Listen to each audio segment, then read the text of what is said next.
Bangun jali umat. Om Swastiastu. Sebelum kita mulai pelajaran, mari kita berdoa. Berdoa menurut kepercayaan masing-masing. Berdoa mulai. Berdoa selesai.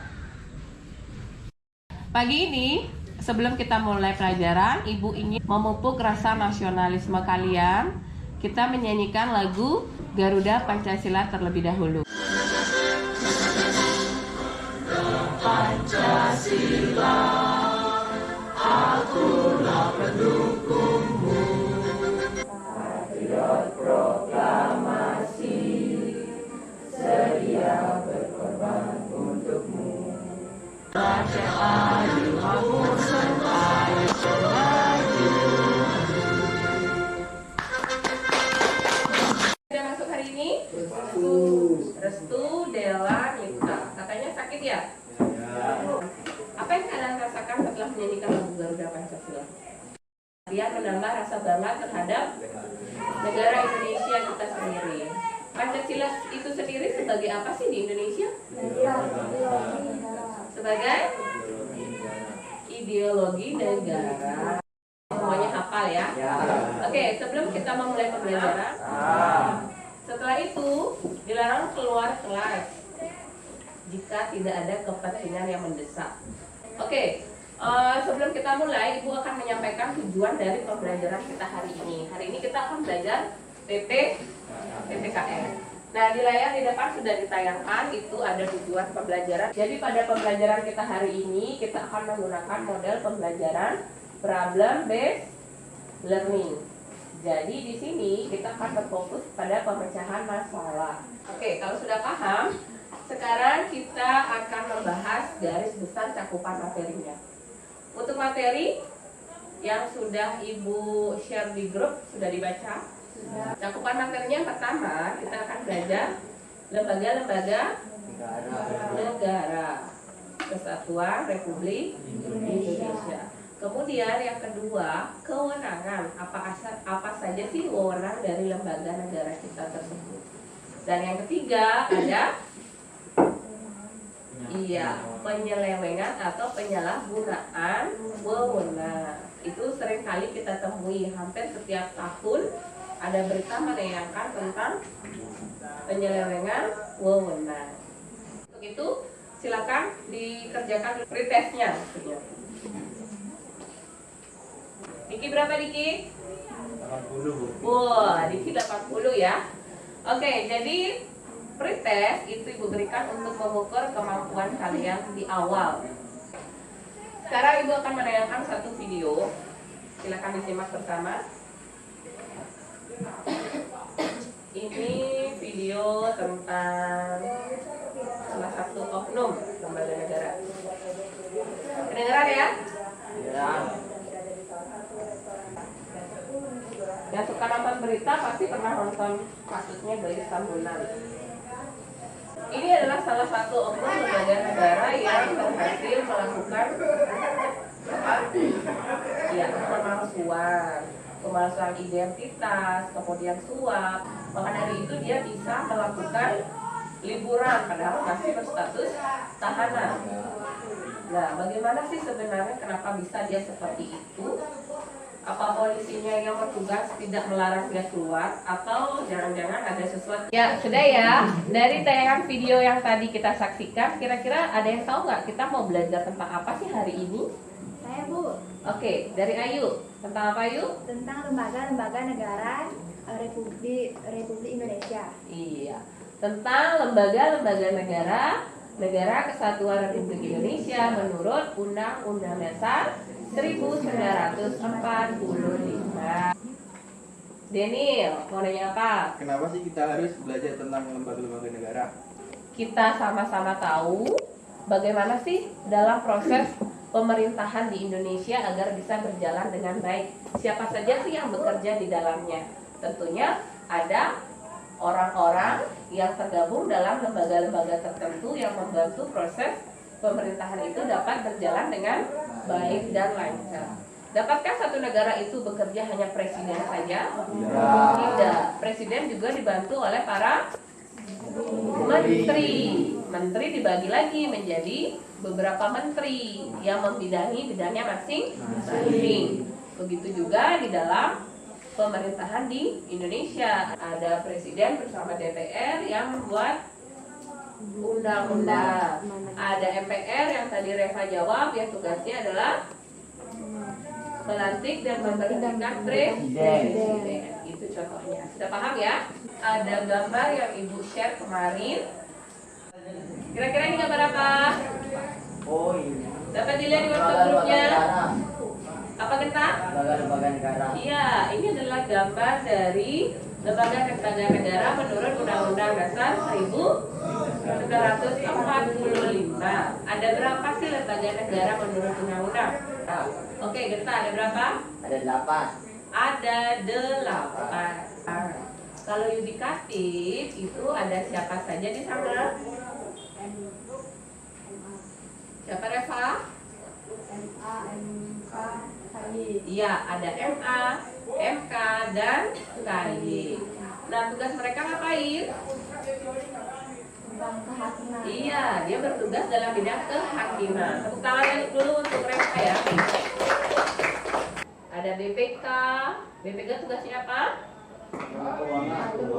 Iya, memeriksa keuangan. Untuk kewenangannya masing-masing, semua lembaga negara memiliki kewenangan apa saja yang boleh mereka lakukan. Kemudian, pernah nggak dalam suatu lembaga negara itu melakukan penyelewengan atau penyalahgunaan wewenang? Pernah? Yang paling sering kalian dengar di televisi itu apa sih? Kasus Ferdi Sambo. Oke, Reva, kasus Ferdi Sambo, bagus ya. Itu kasusnya terkini, lagi booming dan belum terselesaikan. Apa kasusnya itu? Pembunuhan. Oke, ada dia melakukan pembunuhan terhadap anak buahnya sendiri ya, namanya Brigadir Joshua. Oke, silakan berdiri dulu. Kita mau ice breaking dulu ya. Kita bermain sedikit peregangan, melatih konsentrasi. Tadi kan siap? Siap ya? Siap. Malam? Pagi? Bertanya ya grogi ya. Ibu ingin kalian membentuk kelompok heterogen. Kalau sudah dibentuk, sekarang ibu akan memberikan kalian suatu tugas tentang kasus-kasus penyelewengan oknum lembaga negara. Ibu akan membagikannya di LKPD. Kelompok 1, 2, 3, 4. Siap. Kalian bisa mencari informasi atau jawabannya melalui buku atau media internet.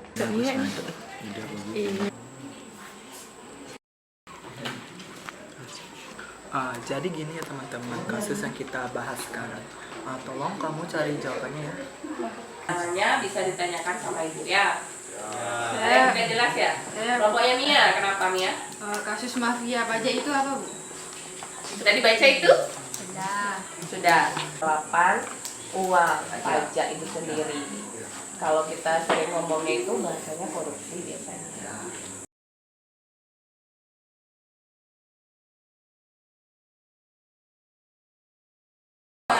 Sudah semua kelompok menjawab? Sudah. Yang dalam LKPD-nya? Selamat pagi, kami dari kelompok 1. Kami di sini akan mengonsultasikan apakah hubungan antara kejahatan yang dilakukan oleh Gayus terhadap lembaga-lembaga negara. Jawabannya, hubungannya adalah di mana Gayus adalah merupakan bagian dari pegawai Direktorat Jenderal Pajak di bawah napi yang telah dilakukan, kemudian akhirnya ditahan namun masih bisa untuk pergi jalan-jalan kembali, dapat mencoreng nama baik Kementerian Keuangan. Siapa tadi yang mau bertanya? Kelompok 2 dari partai ya, silakan pertanyaannya.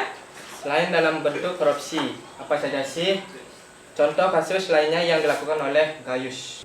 Penyalahgunaan wewenang yang dilakukan oleh Gayus, di mana seharusnya dia sebagai pegawai dari Direktorat Pajak dan melakukan tugas dengan baik demi kebaikan negara dan masyarakat.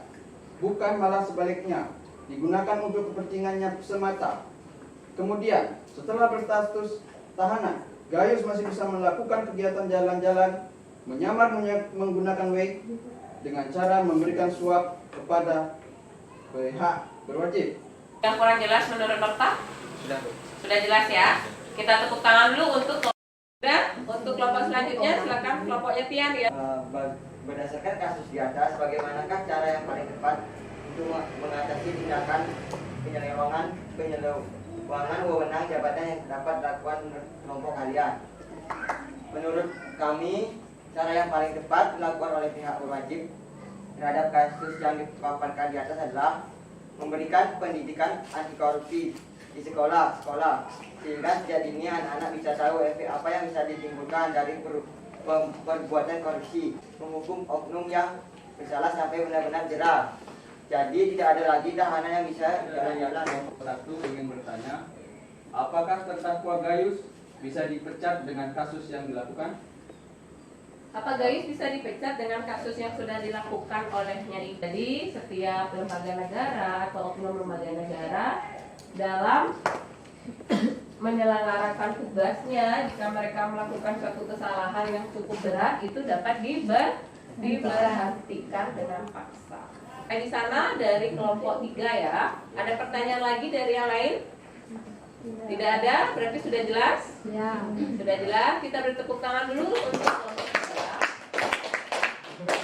Dari pembelajaran hari ini, kita akan melakukan suatu refleksi ya. Ibu mau bertanya kepada kalian, apa saja sih yang sudah kita pelajari hari ini? Ya, Bu. Oke, dari Dikiopa. Apa saja, Ki? Kita dapat mengetahui gambaran yaitu lembaga-lembaga yang ada di negara Kesatuan Republik Indonesia, wewenang tugas serta kasus penyelewengan dari lembaga-lembaga tersebut. Iya. Kita dapat tahu lembaga-lembaga negara di Republik Indonesia ini ada berapa?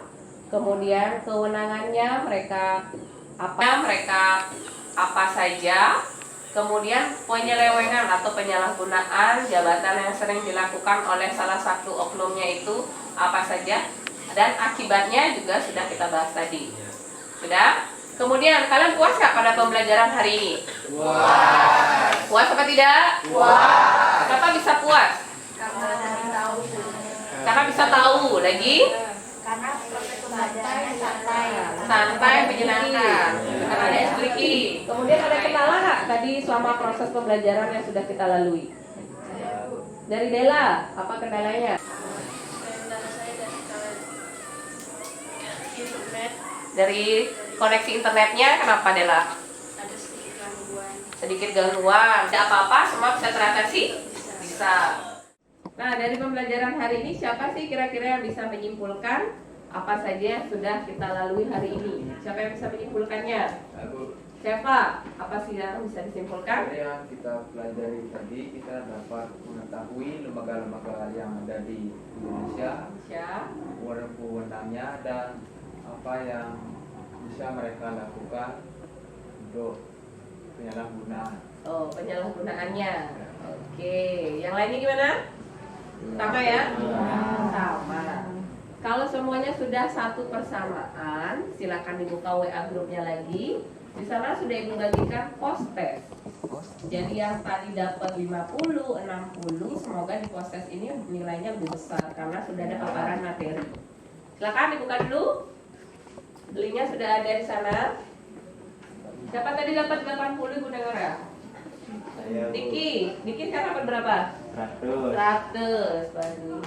Kalau Desi berapa dapat sekarang? 60 juga.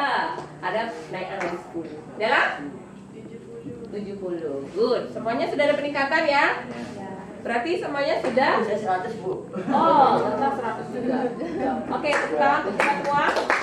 Oke, untuk minggu depan silakan dipelajari materi selanjutnya. Itu adalah sistem politik di Indonesia. Itu nanti tolong dipelajari sebelum kita mulai pembelajaran di kelas. Saya harap kalian sudah mempelajarinya di rumah terlebih dahulu.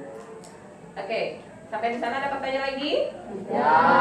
Kalau tidak ada, kita tutup pelajaran ini dengan Berdoa kepada yang sayangnya masing-masing. Berdoa mulai. Berdoa selesai. Paramo Santi.